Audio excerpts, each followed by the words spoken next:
think the craziest part about this comment is we've all been conditioned to think that like $4.50 is cheap for a cup of coffee, when in reality, it's super expensive. I used to go to Dunkin' all the time, to the point where they literally knew my order. I would walk in and be the first person to walk out, even past the line, because that's how often I went.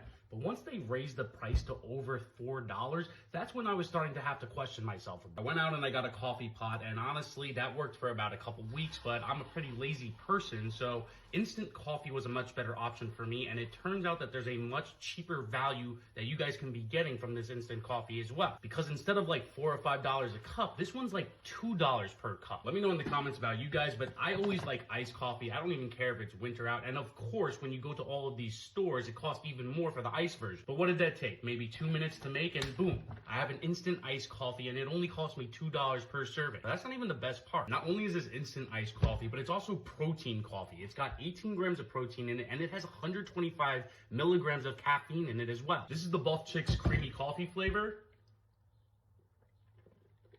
I only put this in water and it still tastes delicious. It honestly tastes like I'm drinking like a cookies and cream smoothie, but instead of cookies, it's coffee. So you could keep spending $4 or $5 per each cup of coffee every time you go to Dunkin' or Starbucks, or I'm gonna drop a link below and you can get this Buff Chicks coffee for yourself. Highly recommend it.